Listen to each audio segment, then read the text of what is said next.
SCO पूरे एशियाई क्षेत्र में शांति, समृद्धि और विकास के लिए एक महत्वपूर्ण प्लेटफॉर्म के रूप में उभरा है। इस क्षेत्र के साथ भारत के हजारों वर्ष पुराने सांस्कृतिक और पीपल टू पीपल संबंध हमारी साझा विरासत का जीवंत प्रमाण है। हम इस क्षेत्र को एक्सटेंडेड नेबरहुड ही नहीं, एक्सटेंडेड फैमिली की तरह देखते हैं। एक्सेलेंसीज, एससीओ के अध्यक्ष के रूप में भारत ने हमारे बहुआयामी सहयोग को नई ऊंचाइयों तक ले जाने के लिए निरंतर प्रयास किए हैं। इन सभी प्रयासों को हमने दो मूलभूत सिद्धांतों पर आधारित किया है। पहला, वसुधैव कुटुंबकम, यानी पूरा विश्व एक परिवार है। यह सिद्धांत प्राचीन समय से हमारे सामाजिक आचरण का अभिन्न अंग रहा है और आधुनिक समय में भी हमारे लिए एक नई प्रेरणा और ऊर्जा का स्रोत है। और दूसरा, सिक्योर यानी security, economic development, connectivity, unity, respect for sovereignty and and territorial integrity and environmental protection.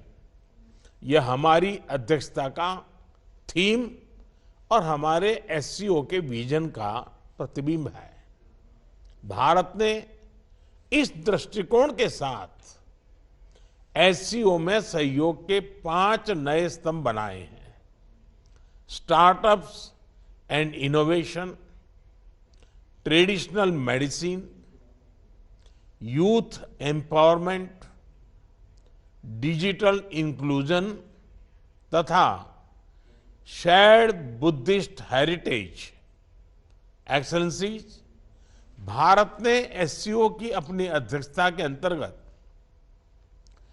140 से अधिक कार्यक्रमों और सम्मेलनों और बैठकों की मेजबानी की।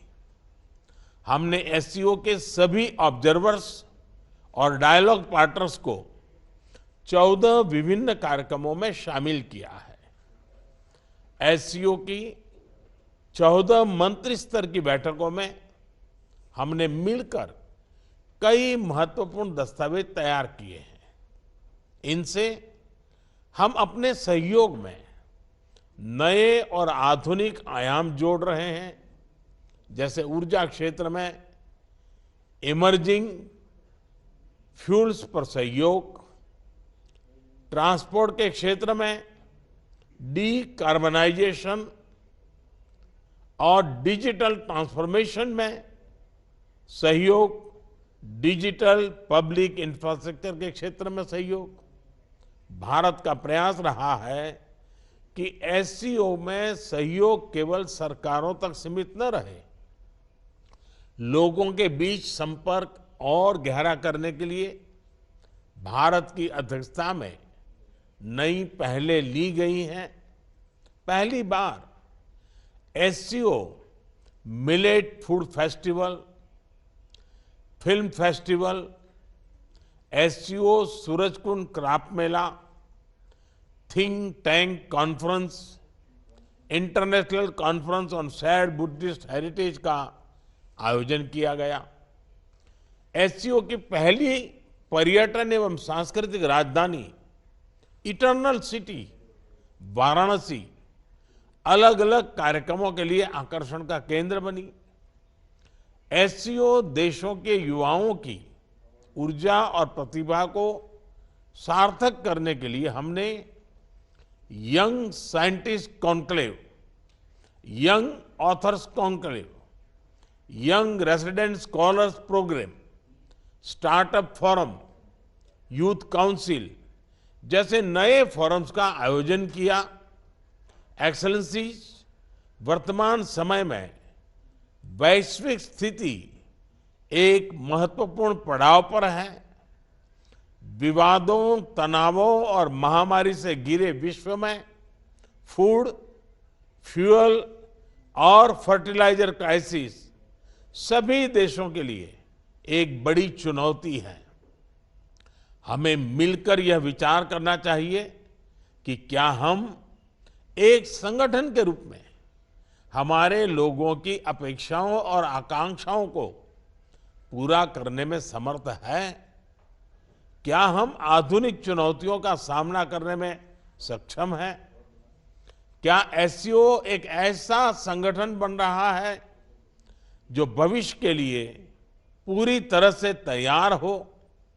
इस विषय में भारत एससीओ में सुधार और आधुनिकीकरण के प्रस्ताव का समर्थन करता है। एससीओ के अंतर्गत भाषा संबंधी बाधाओं को हटाने के लिए हमें भारत के AI based language platform Bhashini को सभी के साथ साझा करने में खुशी होगी।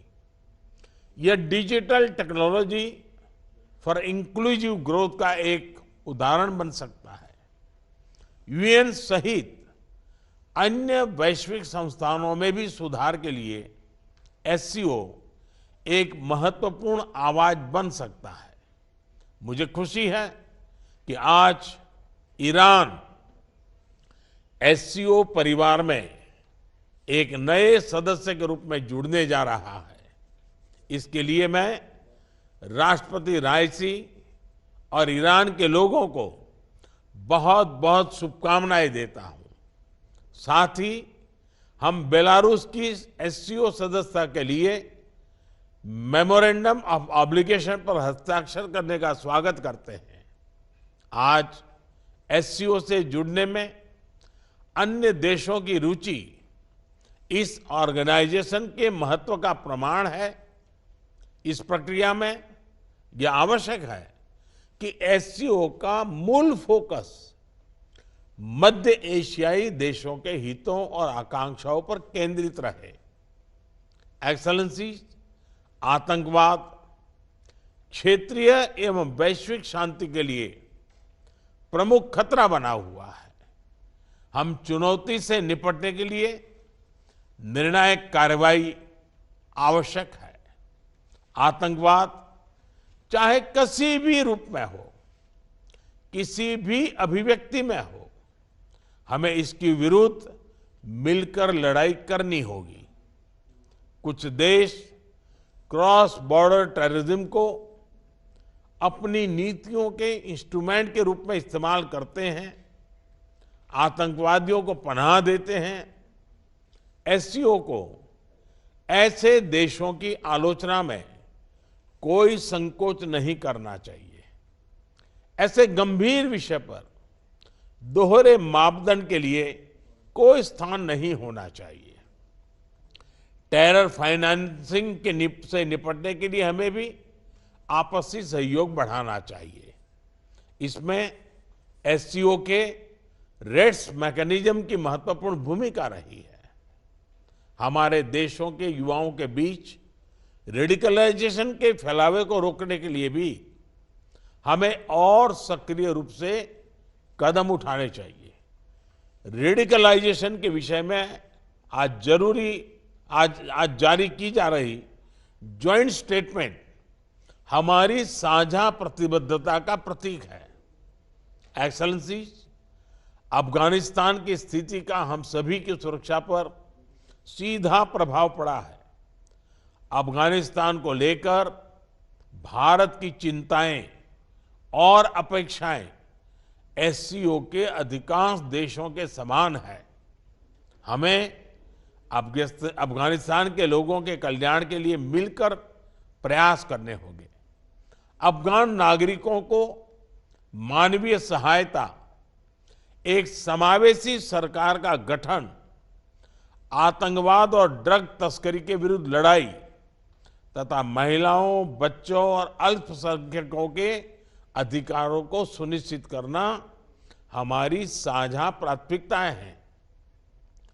भारत और अफगानिस्तान के लोगों के बीच सदियों पुराने मैत्रीपूर्ण संबंध रहे हैं। पिछले 2 दशकों में हमने अफगानिस्तान के आर्थिक और सामाजिक विकास के लिए योगदान दिया है। 2021 के घटनाक्रम के बाद भी हम मानवीय सहायता भेजते रहे हैं। यह आवश्यक है कि अफगानिस्तान की भूमि पड़ोसी देशों में अस्थिरता फैलाने या एक्सट्रीमिस्ट विचारधाराओं को प्रोत्साहित करने के लिए उपयोग न की जाए। एक्सेलेंसी, किसी भी क्षेत्र की प्रगति के लिए मजबूत कनेक्टिविटी का होना बहुत ही आवश्यक है।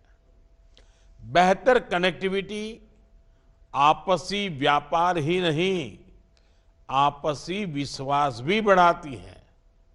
किंतु इन प्रयासों में एससीओ चार्टर के मूल सिद्धांतों, विशेष रूप से सदस्य देशों की संप्रभुता और क्षेत्रीय अखंडता का सम्मान करना बहुत ही आवश्यक है। ईरान की एससीओ सदस्यता के बाद हम चाबहार पोर्ट के बेहतर उपयोग के लिए काम कर सकते हैं। मध्य एशिया के लैंडलॉक्ड देशों के लिए international north south transport corridor Indian ocean तक पहुंचने का एक सुरक्षित और सुगम रास्ता बन सकता है। हमें इसका पूरा पोटेंशियल रियलाइज करना चाहिए। एक्सेलेंसी, एससीओ विश्व के 40% लोगों और वैश्विक अर्थव्यवस्था के लगभग 1/3 का प्रतिनिधित्व करता है और इस कारण यह हमारी साझा जिम्मेदारी है कि हम एक दूसरे की जरूरतों और संवेदनशीलताओं को समझें, बेहतर सहयोग तथा समन्वय के माध्यम से सभी चुनौतियों का समाधान करें और हमारे लोगों के कल्याण के लिए निरंतर प्रयास करें। भारत की अध्यक्षता को सफल बनाने में आप सबसे हमें निरंतर सहयोग मिला, इसके लिए मैं आप सभी का बहुत बहुत धन्यवाद देता हूं। मैं एससीओ के अगले अध्यक्ष कजाकिस्तान के राष्ट्रपति और मेरे मित्र प्रेसिडेंट तोकायेव को पूरे भारत की ओर से बहुत बहुत शुभकामनाएं देता हूं। एससीओ की सफलता के लिए भारत सभी के साथ मिलकर सक्रिय रूप से अपना योगदान देने के लिए प्रतिबद्ध है। बहुत बहुत धन्यवाद।